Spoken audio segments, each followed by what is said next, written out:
Audiobook motivasi bahasa Indonesia. Judul buku, Advanced Selling Strategies. Penulis, Brian Tracy. Penerbit, Alex Media Komputindo. Narator, Elis Sutrisna. Situasi pribadi. Karir penjualan dan kehidupan kerja Anda saling terkait dengan kehidupan dan aktivitas pribadi Anda. Semua itu tidak dapat dipisahkan, sehingga Anda biasanya selalu memikirkan kedua-duanya sepanjang waktu. Tenaga penjual yang paling sukses cenderung terintegrasi sepenuhnya. Tampak seperti ada aliran alamiah antara kehidupan pribadi dan pekerjaan penjualan mereka. Garis pemisah antara keduanya sangat kabur. Ibarat pertukaran dari satu tangan ke tangan yang lain, penjualan dan aktivitas pribadi mereka merupakan perpanjangan satu dengan yang lainnya. Oleh karena itu, dalam melakukan analisis situasi pribadi, Anda harus mundur ke belakang dan melihat keluarga serta hubungan Anda. Apakah Anda menikah atau lajang? Berpisah, bercerai, atau menjanda atau menduda? Apakah Anda bahagia? Apakah Anda berniat untuk tetap tinggal dalam situasi atau hubungan Anda yang sekarang selama sisa hidup Anda?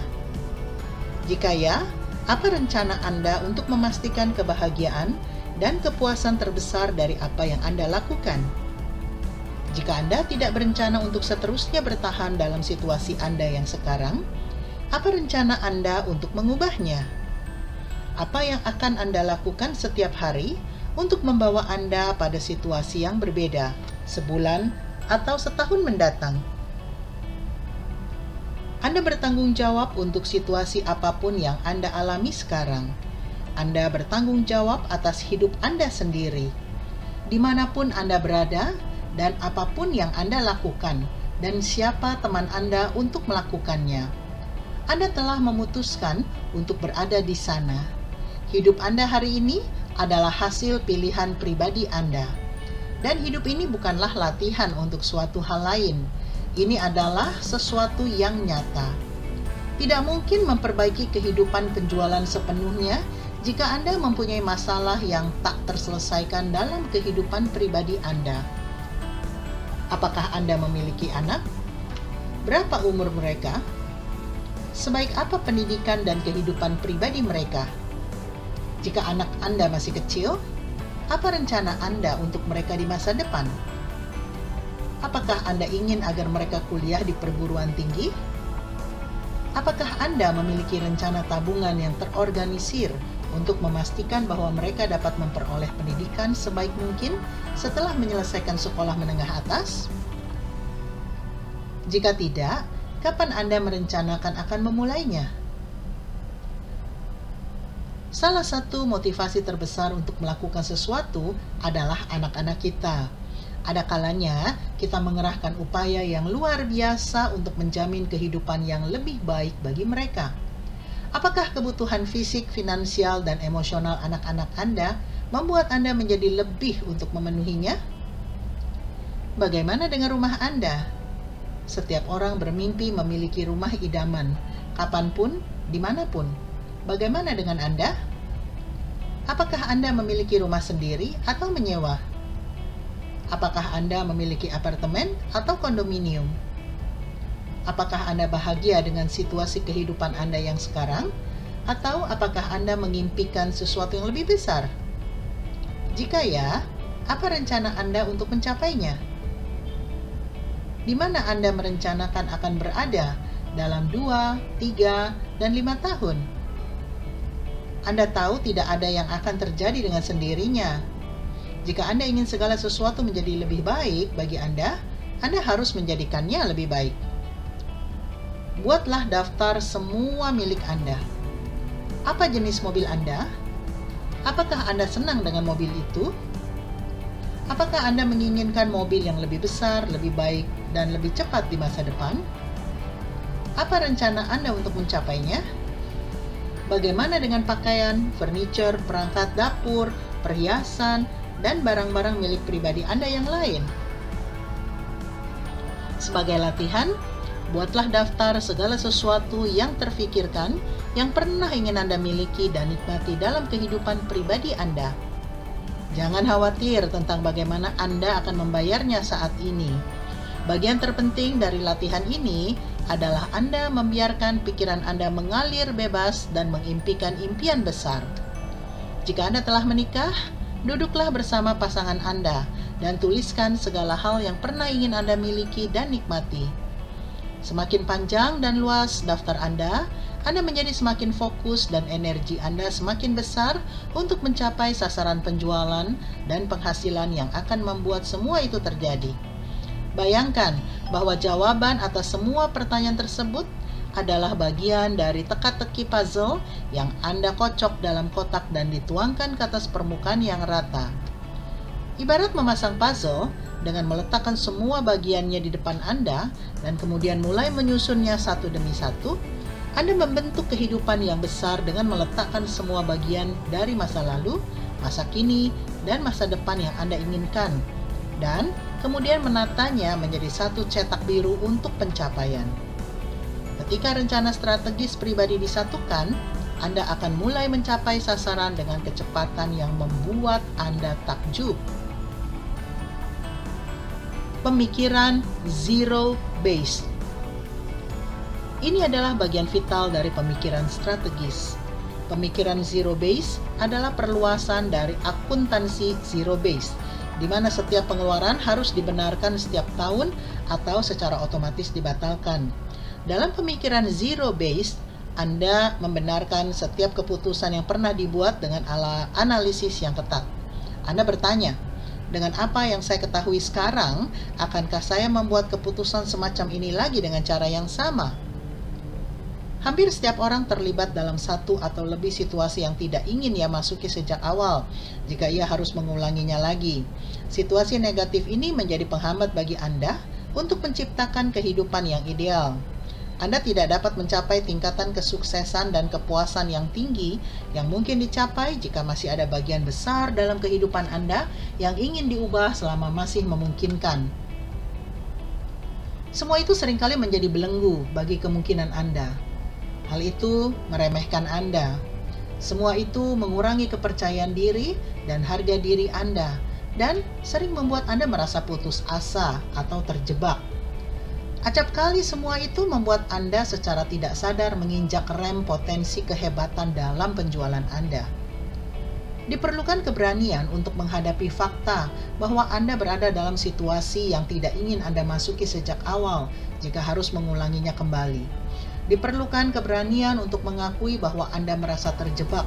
Diperlukan keberanian untuk melawan rasa takut terhadap kegagalan, penolakan, dan perlawanan yang semuanya membuat Anda tertahan. Diperlukan keberanian bagi Anda untuk mengambil keputusan yang membebaskan diri Anda. Namun, jika ingin menjadi segalanya sesuai kemampuan, Anda harus mengatasi situasi negatif dalam kehidupan Anda yang sekarang. Tidak akan Anda masuki jika Anda dihadapkan pada keputusan itu untuk mengulanginya lagi. Ada 3 bidang utama di mana berpikir zero base sangat membantu. Bidang pertama adalah hubungan Anda. Adakah hubungan pribadi ataupun bisnis yang tidak akan Anda masuki jika harus mengulanginya sekali lagi?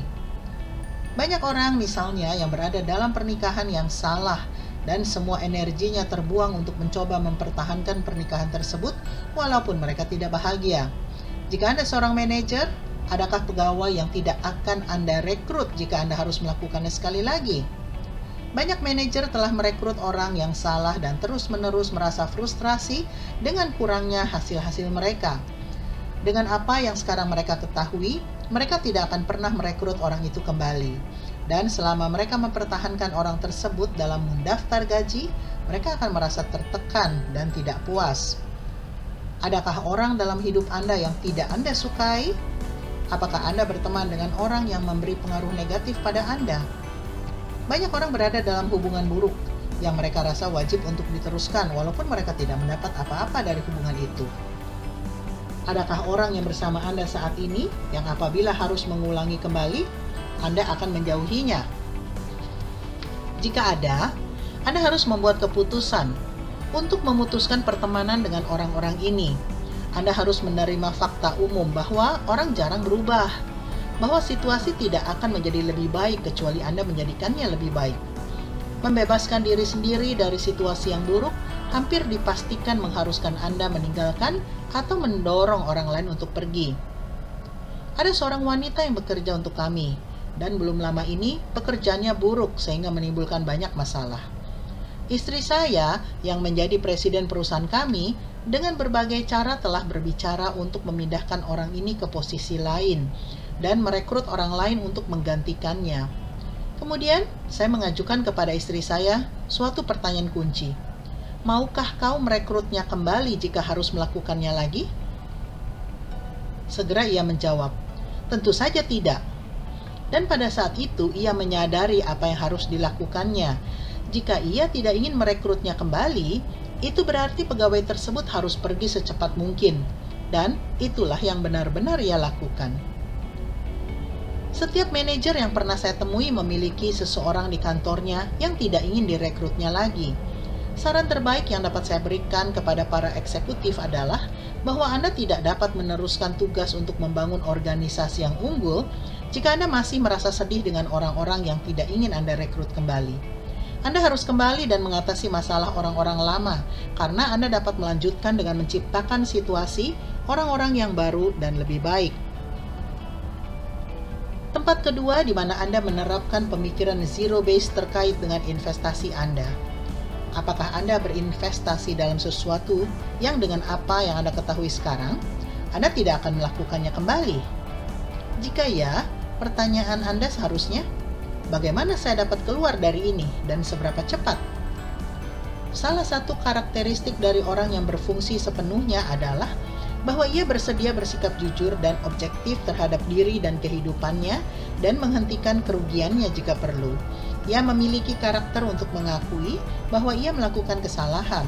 Ia tidak mencoba membodohi dirinya atau mengharapkan adanya keajaiban. Ia menerima bahwa ia telah membuat investasi yang buruk dari waktu, uang, atau emosi, dan ia melakukan apapun yang perlu ia lakukan untuk meminimalkan kerugiannya. Bidang ketiga di mana Anda dapat menerapkan pemikiran zero base terkait dengan aktivitas Anda. Adakah komitmen untuk melakukan sesuatu, baik dalam pekerjaan, aktivitas sosial, atau komunitas yang jika Anda harus mengulanginya lagi, tidak akan Anda lakukan? Pelajari kehidupan Anda dan analisis setiap aktivitas yang menghabiskan waktu dan uang melalui pertanyaan ini. Adakah sesuatu yang sedang Anda lakukan, dimanapun, yang ingin Anda lepaskan jika Anda dapat melakukannya?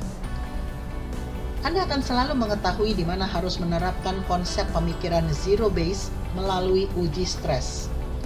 Area dengan stres terbesar dalam hidup Anda adalah area di mana Anda berada dalam situasi yang membuat Anda harus keluar.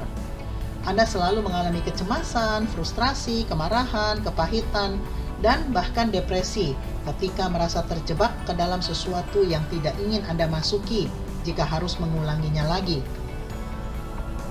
Dimanapun situasi seperti ini berada, penting bagi Anda untuk kembali dan meluruskannya jika Anda benar-benar serius untuk membuat kemajuan bagi diri Anda. Analisis diri. Sasaran utama Anda haruslah kebebasan penuh dan ekspresi diri. Tujuan hidup Anda seharusnya adalah memenuhi potensi penuh Anda sebagai seorang manusia dan menjadi apapun yang mampu Anda lakukan. Upaya mengembangkan diri dan karir Anda harus didedikasikan pada aktualisasi diri yang lebih besar agar menjadi kepribadian yang benar-benar matang, berfungsi sepenuhnya, dan terintegrasi. Dalam karir, Anda harus berkomitmen untuk menjadi salah satu tenaga penjual papan atas di bidang Anda. Perjalanan menuju realisasi diri di dunia profesional penjualan memerlukan evaluasi yang seksama dan jujur terhadap keterampilan dan kompetensi aktual Anda di setiap bagian dari bisnis penjualan. Menipu diri sendiri dalam hal kemampuan Anda yang sebenarnya dapat berakibat fatal bagi kesuksesan jangka pandang. Jika tidak dapat jujur untuk mengakui kelemahan, Anda tidak akan pernah menjadi sangat kuat.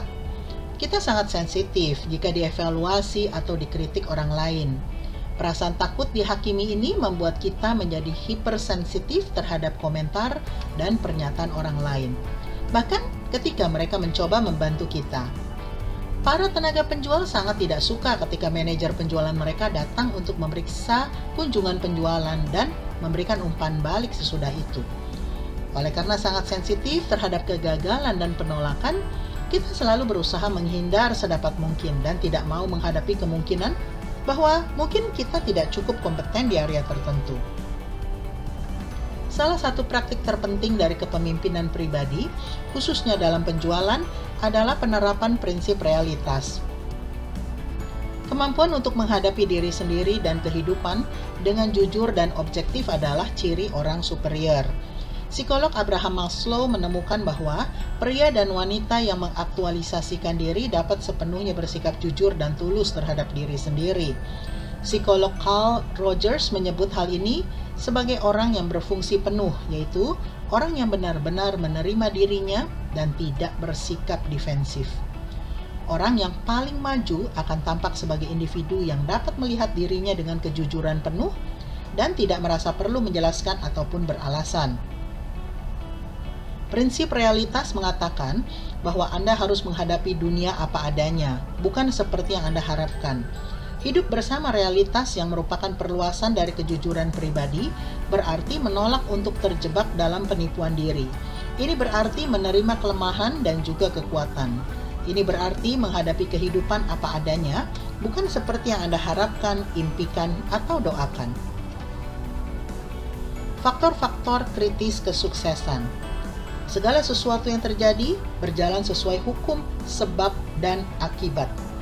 Segala sesuatu terjadi karena suatu penyebab. Tidak ada kebetulan. Kesuksesan adalah dampak dari sebab tertentu, demikian juga kegagalan. Kesuksesan penjualan juga merupakan akibat yang diinginkan, yang dapat ditelusuri ke belakang untuk menemukan penyebabnya, seperti yang kita bahas dalam bab-bab sebelumnya.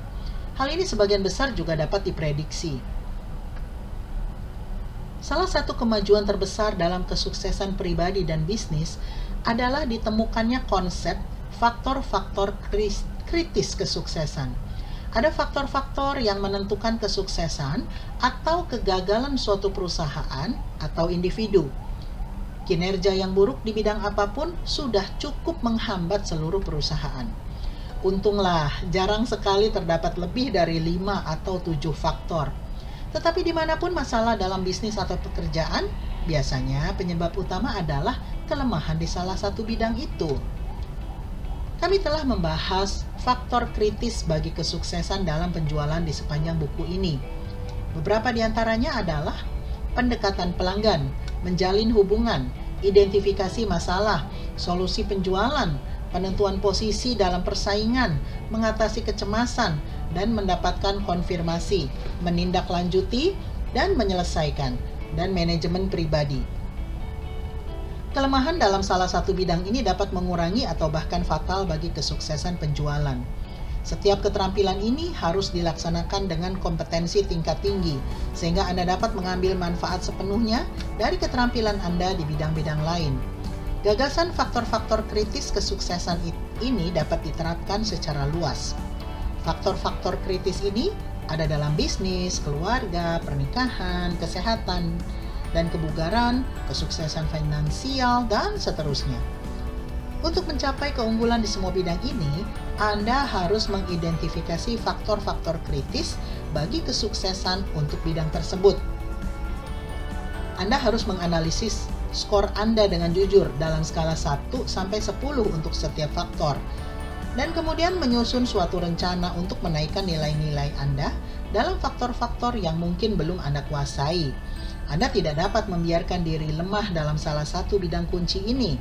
Seperti yang Anda selalu ingat, bagian terpenting dari faktor-faktor kritis kesuksesan adalah penemuan bahwa bidang penting yang menjadi kelemahan terbesar Anda menentukan seberapa besar Anda dapat menggunakan semua bakat dan kemampuan Anda yang lain. Misalnya, Anda dapat memberi skor 7 atau lebih tinggi untuk semua bidang, tetapi ada angka 3 untuk satu bidang. Angka 3 ini akan menentukan seberapa besar Anda dapat menggunakan seluruh keterampilan yang lain. Nilai 3 ini akan menentukan batas penjualan dan penghasilan. Faktor kritis yang terlemah bagi kesuksesan akan memperlemah kesuksesan Anda dalam semua aktivitas Anda yang lain. Misalnya, Anda dapat memberi nilai sangat tinggi di bidang penjualan, kecuali manajemen waktu. Ketidakmampuan Anda untuk mengatur waktu dengan baik tentu akan berdampak negatif pada hasil penjualan secara keseluruhan. Manajemen waktu yang buruk membuat Anda menghabiskan waktu terlalu banyak untuk aktivitas yang tidak produktif, terlalu sedikit waktu untuk aktivitas penjualan yang sebenarnya, dan terlalu sedikit waktu bersama calon pelanggan dan pelanggan berkualitas tinggi. Ketidakmampuan dalam manajemen waktu pribadi ini dapat menghambat seluruh karir penjualan Anda. Hal ini sama dengan pendekatan pelanggan. Anda dapat benar-benar unggul di setiap bagian penjualan, tetapi jika pengembangan bisnis baru Anda buruk, kelemahan ini saja sudah cukup untuk mengakhiri karir penjualan Anda. Apa saja faktor-faktor kritis bagi kesuksesan pekerjaan Anda? Dari semua faktor yang ada, bagaimana Anda memberi nilai pada skala 1 sampai 10? Apa bidang terkuat Anda? Apa bidang terlemah Anda? Jika Anda memiliki pertanyaan tentang hal ini, tanyakan kepada manajer penjualan, staf, atau bahkan pelanggan. Anda harus menyingkirkan ego. Karir Anda bergantung pada jawaban akurat yang Anda peroleh. Seorang penjual yang lulus dari salah satu seminar saya menyerap saran ini dalam-dalam. Ia mendatangi pelanggan yang dipercaya dan menanyakan kelemahannya dalam proses penjualan.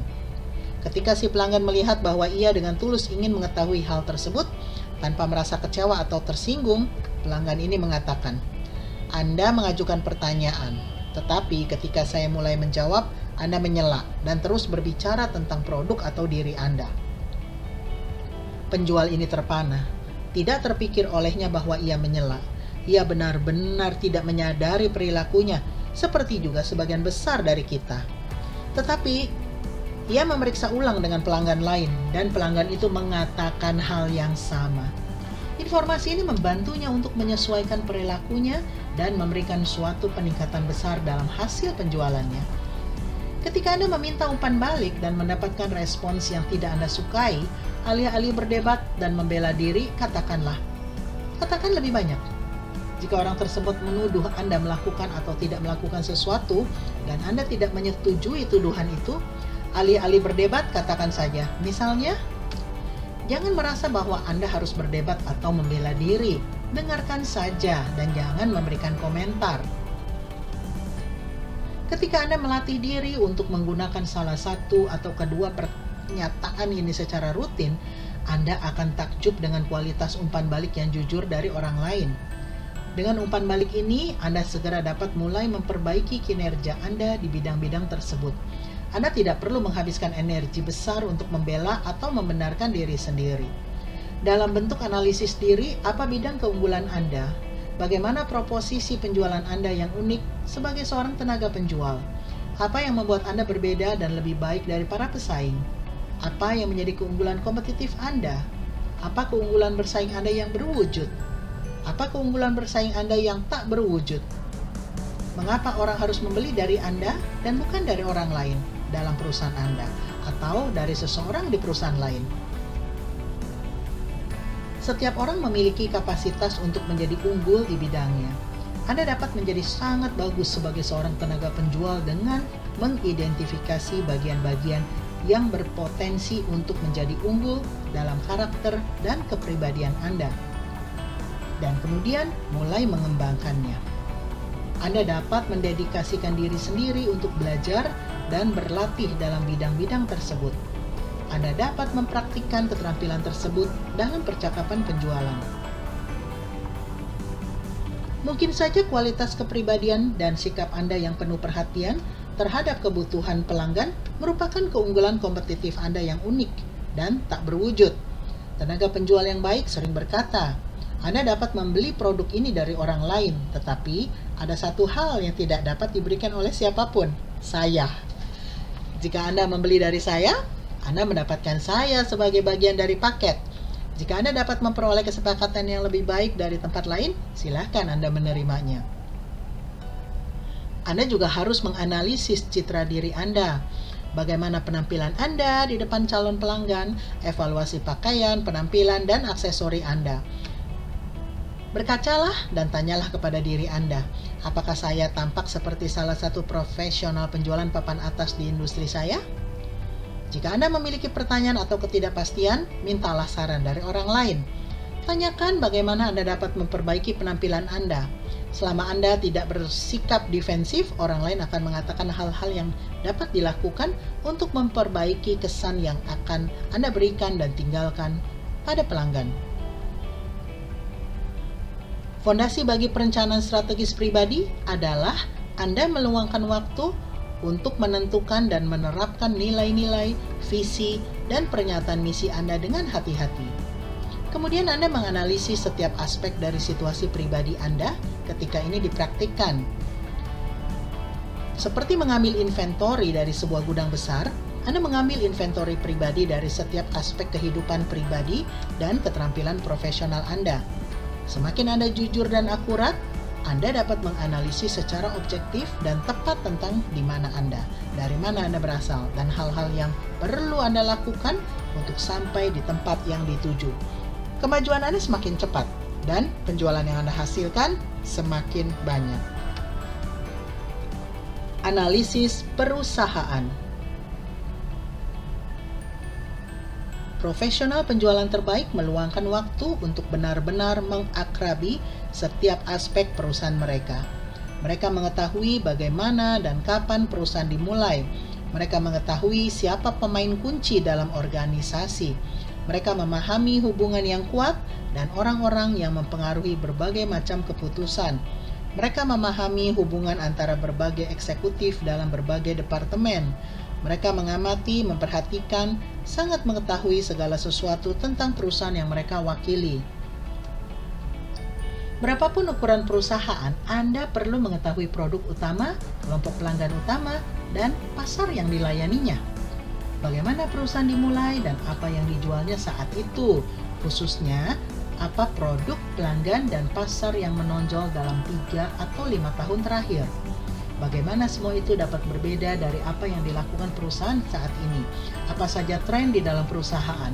Apa yang akan menjadi produk utama, kelompok pelanggan, dan pasar yang dilayani perusahaan di masa depan?